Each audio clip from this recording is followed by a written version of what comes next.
بسم الله والابن والروح آمين. نشكر الله الذي أعنا إلى هذا اليوم وأعطانا في هذه الليلة نحن نهيئ نفسينا لهذا الصوم المقدس، صوم يونان.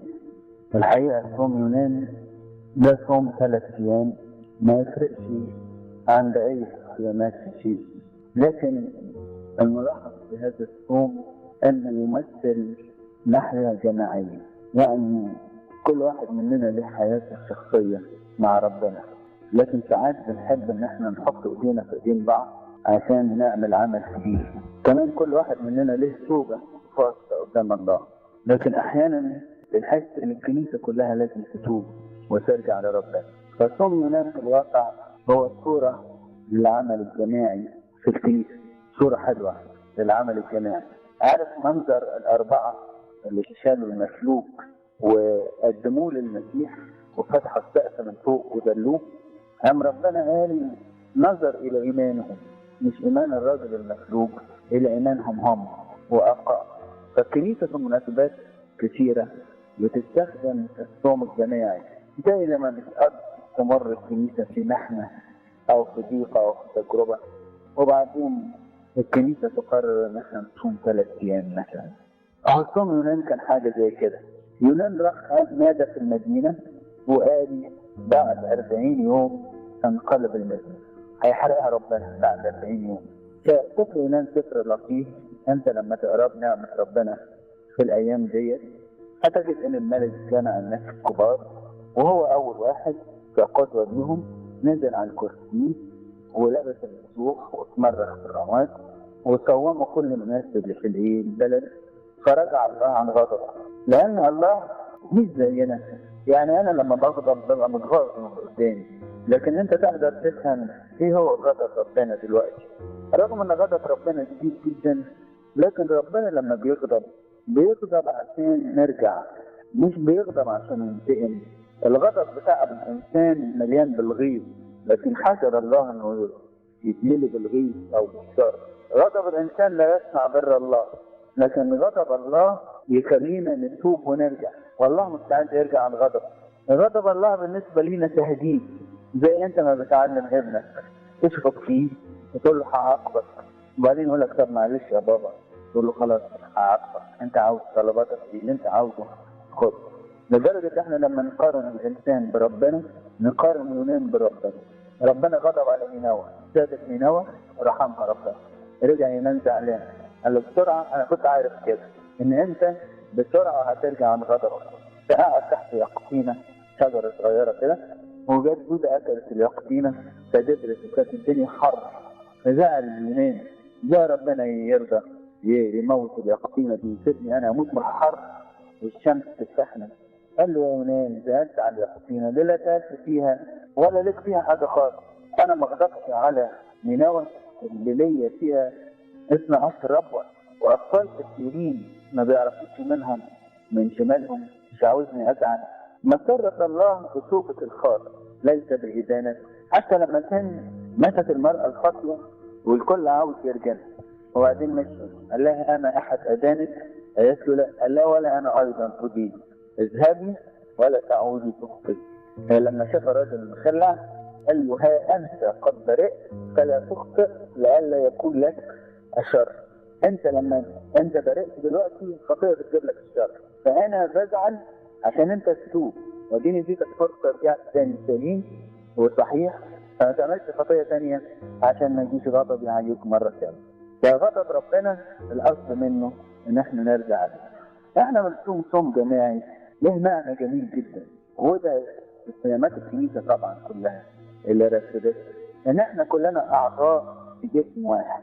الكنيسة جسم واحد مش أفراد، فبتمتاز الوحدانية. لما بنقف نصلي بنقف كلنا وشنا للشرق عشان لنا اتجاه واحد. لما نصوم كل بيت تلاقيه صايم كبير صغير، لأن إحنا كلنا بنتحرك بقلب واحد وبروح واحد، إحنا كلنا جسد المسيح. فتبص تلاقي الصوم الجماعي علامة صحية للكنيسة، لسلامة الكنيسة. فقال اللي ناول صوم جماعي أخذوا بركة، أخذوا غفران وتوبة. الكنيسة بتاعتنا محتاجة في كل وقت للصوم الجماعي. مش لازم لما يكون في بيئة ويقولوا لازم الصوم، لكن أبدا الكنيسة ليه ما تسوقش كلها يبقى منظرها جميل. لما بينظفوا الكنيسة كده ويغسلوها وتيجي تلاقيها نظيفة، تلاقي الكنيسة كلها كده منورة وحلوة. لما كل النفوس اللي في الكنيسة تكون نفوس سعيدة، بيبقى ربنا في وسط الكنيسة والنفوس اللي فيها بتبقى منورة وحياتهم بتبقى حلوة ولذيذة. والكنيسة دي هي عروس المسيح. لما واحد فيها بيغلط بيشوه منظر الكنيسة كلها، سواء كان كبير ولا صغير، ونقول دي عثرة. ازاي شفت النهارده حصل في الكنيسة ايه؟ ازاي دي كنيسة المسيح يحصل فيها كده؟ فالتوبة في الواقع في الكنيسة عملية تنظيف الكنيسة كلها على بعضها، وديت ما تبصش في كنيستنا هنا. انا بتكلم عن الكنيسة بمعناها الكبير، يعني احنا لما نصوم صيام يوناني يصوموا في القاهرة ويصوموا في أسوان ويصوموا في مرسى مطروح ويصوموا في كل حتة، الكنيسة كلها ترفع قلبها. الصوم في الواقع الجماعي ده اللي احنا بنتكلم عنه، يتكلم عنه ربنا في سفر يوئيل الإصحاح الثاني. ولكن الآن يقول الرب ارجعوا إلي، تعالوا توبوا، يعني بكل قلوبكم. الرجوع لربنا بيبقى بالقلب. طب ما نرجع لربنا بالقلب وبلاش بالصيام. قال لا، ارجعوا إلي بكل قلوبكم بالصوم وبالبكاء والنوح. دايما البكاء والنوح والصوم يبقى طالع من القلب، لكن لما ما يطلعش من القلب يبقى تنفيذ، يبقى حركة ظاهرية، يبقى ملوش قيمة. فالصوم لازم يكون طالع من القلب زي ما البكاء يطلع من القلب. لكن الإنسان اللي ما يطلعش الصوم بتاعه من القلب يبقى حاجة شكلية.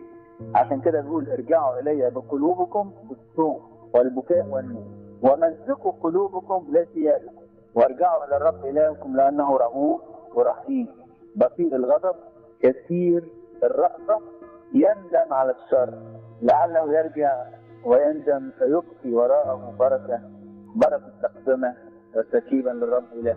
اضربوا في البوق في صهيون وسط الكنيسة، قدسوا الصوم، نادوا باعتكاف، قدسوا الجماعة، احشدوا الشيوخ، اجمعوا الأطفال وراء الأولاد، ليخرج العريس من مخدعه والعروس من حجلتها، ليبكي الكهنة قدام الرب بين الرواق والمذبح ويقولوا اشفق يا رب على شعبك ولا تسلم مراتك للعار، فيغار الرب لأرضه ويرق لشعبه.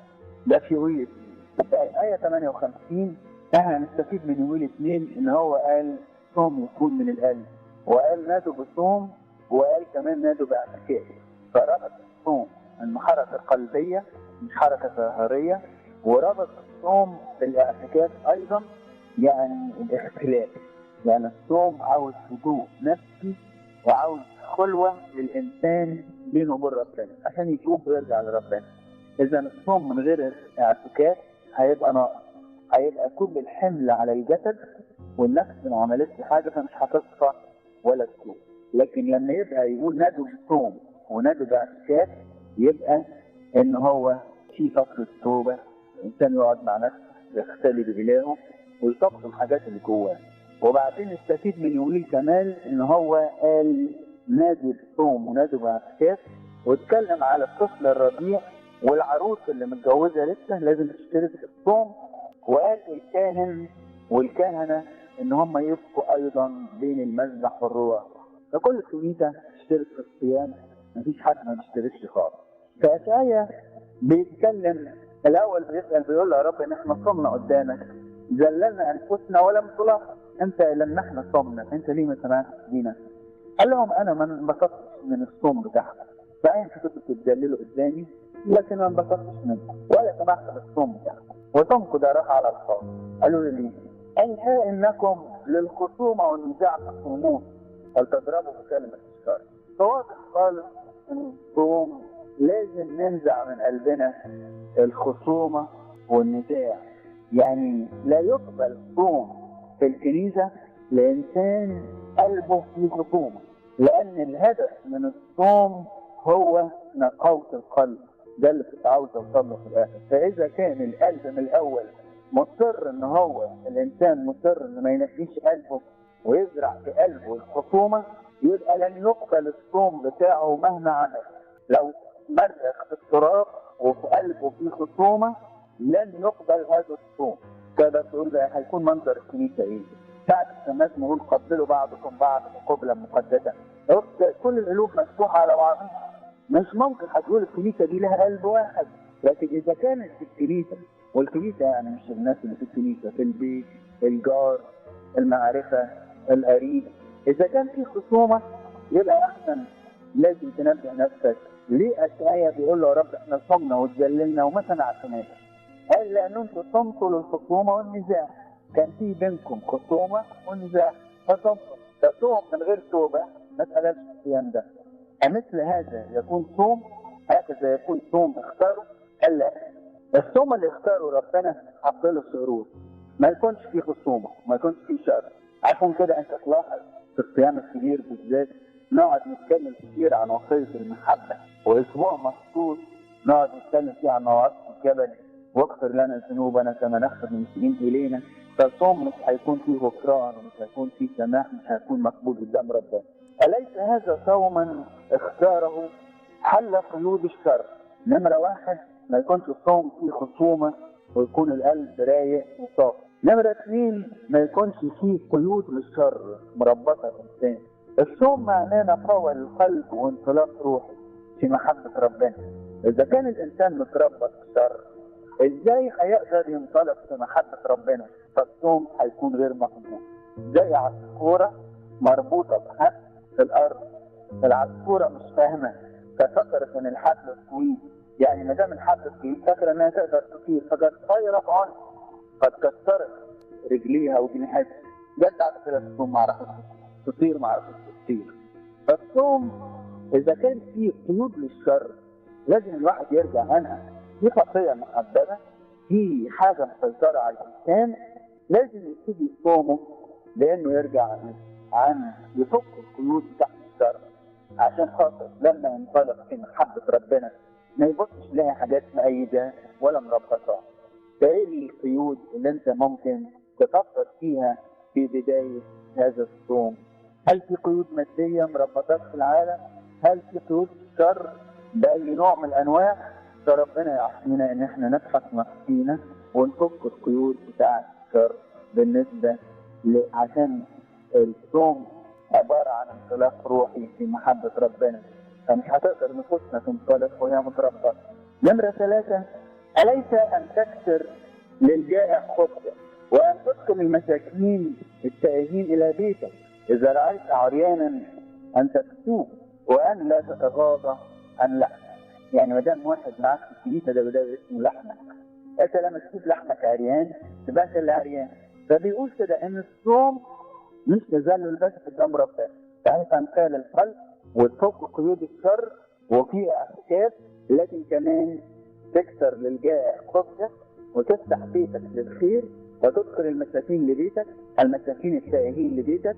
وإذا رأيت عريانا أن تكسوه وأن لا تتغاضى عن لحمك. ولما بيقول تدخل المساكين لبيتك في الواقع مش مجرد أن أنت تكون صدقة، لكن هي نفس الآية الأخرانية بيقول لا تتغاضى عن لحمك. يعني لما تدخلهم بيتك بتحس ان هم اخوات، فاحساسك اللطيف ده بان المساكين ان احنا كلنا اخوات في المسيح وبناكل لقمه واحده، هو ده اللي يخلي الصيام بتاعك يبقى مقبول قدام ربنا. لكن عدم وجود هذا الاحساس ان انت شيء وزميلك شيء ثاني او اخوك شيء ثاني، ده يخلي الصيام بتاعك مش مقبول. الصيام الجماعي احنا كلنا بنحس بيه ان احنا قلب واحد وروح واحد وفكر واحد. كمان بيتكلم اذا نزعت من وسط النير والايماء بالاصبع وكلام الاسم وانفقت نفسك للجائع واشبعت النفس الذليل. الايماء بالاصبع زي ما تقول لواحد كده شيخ روح، يعني كفايه بس ان انت تعمل له كده علامه احتقار. ودي في زيها في العهد القديم العهد الجديد، بيقول ربنا يسوع سمعتم انه قيل في القديم لا تقتل، اما انا ساقول لكم من غضب على اخيه باطلا يكون مستوجب الحكم، ومن قال لاخيه رقص يكون مستوجب المجمع. فكلمه رقص يعني كلمه استهتار، فالإناء بالاصبع يعني كده واحد بيحتقر واحد كده بيموته ادبيا، يعني قال له شيل ده من جوه. اشعيا في الواقع ده اسمه نبي العهد الجديد، بيقول نفس كلام المسيح. يعني ما يكفيش ان انت تنقي القلب بتاعك ان انت تروح لاخوك وتقول لك خلاص لكن كمان تشيل من قلبك الغضب واحتقارك لغيرك، لان احنا كلنا اخوات، وما اقدرش اقول ان انا ابر من اخويا او ده انظر له نظره انه مستوى اقل مني. الايماء بالاصبع وكلام الاسم. النفس الصايمه كمان لازم تصوم اللسان، تصوم اللسان. زي ما بيقول ابائنا القديسين، واحد يصوم عن اكل اللحم وياكل لحم اخوه، لان لما بيقعد حتى بالتعبير البلدي مش يقول لك يقعد ينتش في لحمه، فلما يقعد يدين في اخوه ويتكلم كلام اسم عليه فهو بياكل في لحم اخوه. فهو صايم ازاي؟ صايم عن اللحم لكن بياكل في لحم اخوه. فواضح خالص ان يا احبائي الصوم الاصل منه ان القلب يكون نقي، ولما القلب يكون نقي يقوم القلب النقي يعرف يصلي كويس، ويكون كمان مسكن للروح القدس. انتم هياكل الله وروح الله ساكنكم. فما دام انا هيكل يبقى نظيف ربنا يسكن فيه. وطبيعه النفس البشريه هي طبيعه رقيقه، تحب الصلاه، تحب العيشه مع ربنا. بيمثلوها لنا بريشه خفيفه، لما يجي شويه هواء الريشه تطير في الهواء، الريشه ايه؟ تطير. لكن لما الريشه دي تكون متعاقه شويه تراب ولا طين من الارض تبقى تقيله لازم في الارض. فتقوم انت لما تشيل الوساخه دي من الريشه هي بطبيعتها الهواء طيارة. يعني ساعات تكون في كسور في الصلاه. الصوم الحقيقي اللي هو صوم القلب اللي اتكلمنا عنه ده، والصوم المليان بالرحمه ومحبه القريب، وصوم اللسان ما يبقاش فيه كلام الاسم، والصوم اللي ما فيش غضب في القلب هيخلق من الانسان ريشه خفيفه ترفعها ريح الروح القدس فترتفع الانسان للصلاه. هيبقى الصلاه لذيذ جدا. وبدل ما اكلمك كلام نظري مش ده اللي انت بتحس في الصيام الكبير، انك بتبص تلاقيك بتحس الكنيسه، تحب المناوله، تبقى قريب من ربنا. ايه اللي جرى؟ عشان بس الصيام طول شويه والصيام بطريقه مظبوطه، فتكون النتيجه ان انت في الصيام الكبير بتحس ان انت انسان غير ايام السنه، تحس ان انت بتحب الصلاه، تحس الوقفه قدام ربنا بتبقى لذيذه. ايه اللي جرى؟ فالصوم المقصود منه نقاوه القلب. واحد يقول يا ترى الواحد لما يكسر خبز للجائع ويدخل المسكين التائه بيته ويكسر العريان، يا ترى الانسان ده ياخد جزاءه ايه؟ ان شاء الله في السنه؟ لا ابدا. لا، المسيح قال كده كنت عريانا فكسوتموني. ابدا. مين قال ان هيكون الجزاء في السنه؟ ده جزاءنا بناخده هنا فورا. طوبى الانقياء القلب لانهم يعاينون الله. مش هنستنى لما نعاينه فوق. والقلب النقي يتمتع بالجسد والدم اللي على المذبح ويتمتع بربنا اللي فوق. هو فكرة الجزاء ايه؟ مكافأة مادية. الجزاء بتاعنا في عهد النعمة ان هو المسيح نفسه. فانا لما ضحك بيكون قلب نقي، بيكون مقصود المسيح. اذا كانت جزاء ولا ما كانتش، او ايه الجزاء اللي كان ممكن الواحد ياخده اكثر من كده. عشان النبي بيتكلم على الجزاء ده بيقول هنا على الارض هيجرى ايه؟ حينئذ ينفجر مثل الصبح نورك. ده بعد ما اتكلم عن الصيام قال حينئذ ينفجر مثل الصبح نورك وتنبت صحتك سريعا ويسير برك امامك. ينفجر مثل الصبح نورك. ازاي بقى؟ معلمنا بولس الرسول هو اللي حكى لنا الحكايه دي. قال في رساله الكورنثوس الثانيه قال ان الله الذي قال ان يشرق نور من ظلمه، يعني ربنا في خلقه العالم كانت الدنيا ظلمه، قال يكن نور. فالله الذي قال ان يشرق نور في الظلمه من ظلمه هو الذي اضاء في قلوبنا لاناره مجد الله في وجه يسوع المسيح. يعني النور بيطلع منين؟ من المسيح. المسيح هو نور العالم. فالجزاء اللي انت هتاخده فورا اللي بكلمك عليه ان انت هتحس ان قلبك منور. ليه؟ قلبي تحس بيها كده. بص تلاقي قلبك صافي ونقي ومليان من نعمه ربنا. وده ما يقدرش يصحولك، لكن انت تختبره في حياتك فعلا، ان في عشرتك مع ربنا وفي صومك بتحس فعلا ان قلبك خفيف، يعني نقي، مش مثقل بحاجات مسدوده بالعالم. بتحس كده انك عاوز تبقى في الصله مستمره مع ربنا، بدل ما كان الصلاه يبقى فرض وواجب تقيل عليك. بتحس ان قلبك عاوز يتكلم مع ربنا، بتحس ان قلبك بيحب الخير، بتحس ان قلبك فيه نعمه. ايه اللي حصل؟ يشرق مثل الفجر نورك. المسيح هيشرق. الذي قال ان يشرق نور من ظلمه هو يضيء قلبك بنور يسوع المسيح. ده في نور هيجي في قلبنا، وتنبت صحتك سريعا. صحيح الراجل بتاع العهد القديم هيفهم الصحة الجسدية، وعلى كل حتى الصيام نافع للجسد زي ما بيعلمونا، لأن أمراض الجسم الكثيرة ناتجة من كثرة الأكل، وأمراض الأيام القرن العشرين أغلبها أمراض ناتجة من كثرة الأكل. فالصوم هيخلي صحتك كويس، لكن ما اعتقدش هو بيتكلم عن الصحة الجسدية، لكن الصحة الروحية. إذا كانوا الجماعة بتوع علم النفس بيتكلموا عن الصحة النفسية، يقول لك فلان ده صحته النفسية سليمة، وفلان ده صحته تعبانة، النفسية تعبانة، نفسيته معقدة ومتعب نفسيا ومضيق نفسي ومشاكله كثيرة. وبعدين فلان ده، وفي علم مخصوص اسمه الصحة النفسية. فإحنا ما نتكلمش عن الصحة الروحية. طبعا الإنسان اللي قلبه فيه سلام مع ربنا ده هيكون في صحة روحية، على طول صحته الروحية هتبقى كويسة، مش هيكون عنده أمراض روحية، لأن الإنسان المسيحي مهدد بأمراض كثيرة، أمراض بتصيب الروح. واللي يقرأ كتاب زي الحرب الروحية يشوف قد إيه الأمراض اللي بتصيب النفس وبتصيب الروح. تصور إن في نفس مثلا مصابة بالكبرياء، روح مصابة بالكبرياء، ونفس مصابة بالغرور، ونفس مصابة بالكراهية، ونفس مش عارفة تحب حتى نفسها وتحقد على الغير، ونفس مصابة بمحبة العالم. دي كلها أمراض روحية. الصوم هتنبت صحتك أمامك، هتبص كده على صحتك الروحية هتلاقيها بقت كويسة، هتفرح لله بقت صحتك الروحية كويسة، وهتلاقي النور نور في قلبك والمسيح ملأ حياتك.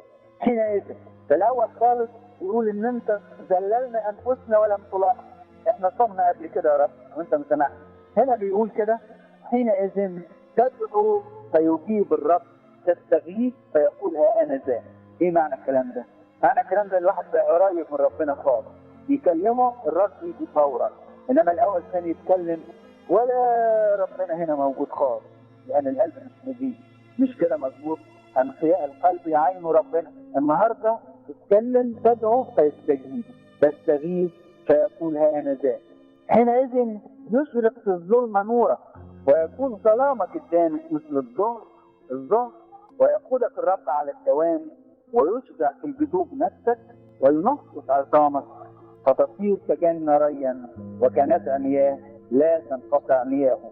ومنك تبنى الخرق القديمة، تقيم أساسات دور فدور، فيسمونك مرنم الثغرة مرجع المسالك للسكنة. مش بس ان ربنا هينور في حياتك، لكن هو بيعبر تعبير كمان اعمق، يقول ان حياتك نفسها كانت ضلمه قبل ما تختبر الصوم. حياتك والتوبه كانت حياتك ضلمه، فيقول يتحول ظلامك الثاني يبقى مثل الضوء ظلامك الثاني. طبعا النفس اللي ما تابتش وما دقتش التوبه تبقى نفس عايشه هي كلها ضلمه على بعضها.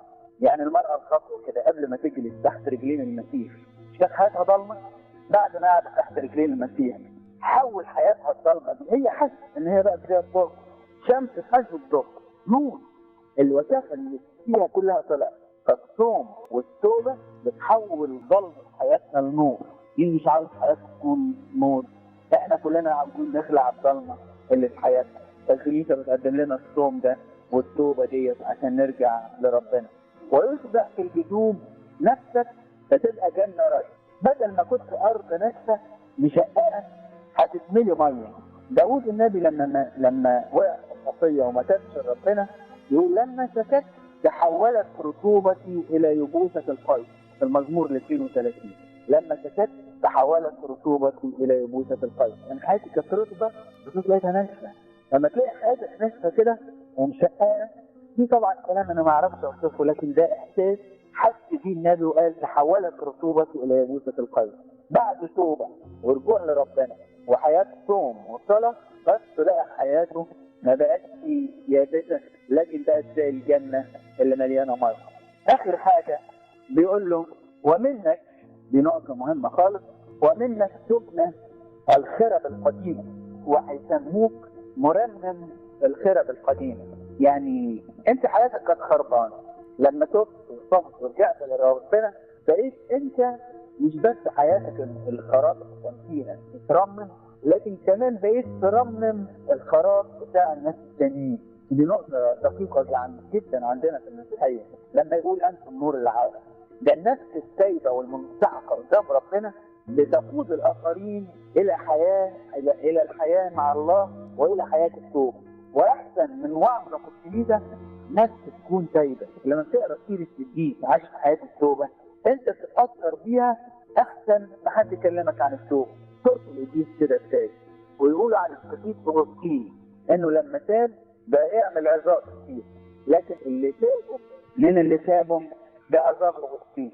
يعني اللي تابوا كتير أغسطين كإنسان عاش في الشر تحول الخير أكثر بكثير جدا من اللي تابهم بواسطة العذاب بتاعت أغسطين. فالتوبة عدوى في الكنيسة، عدوى حلوة. يعني النور يطلع من الإنسان، تشوف إنسان واقف منسحق في الكنيسة، تشوفي واحدة بتحب الناس ما تقولش كلمة وحشة على حد، تبص تلاقي في نور طالع منها تبتدي تقتدي بيه. فتبقى المسيحية مسيحية حياة وعمل، وإحنا نقدر نأتي غيرنا بالنعمة اللي موجودة فينا بالحياة بتاعتنا كويسة. عشان كده يقول يشبه ملكوت السماوات خميرة خبأتها امرأة في 3 أكيال دقيق، بعد شوية لقيت العجين كله إيه؟ اتقطع. فالمسيح بيعزينا خالص، يقول الصوم الجماعي بتاعكم اللي هتعملوه ده مش بس هيصلح الخرب القديمة في حياتنا، لكن هيعزي كل واحد جوه الكنيسة. صحيح، صدقني مظبوط.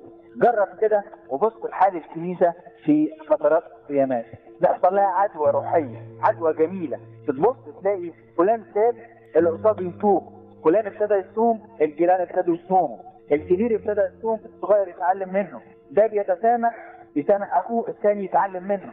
تبص تلاقي يبقى الانسان اسمه اشعياء بيسميه كده مرمم الخرب القديمة.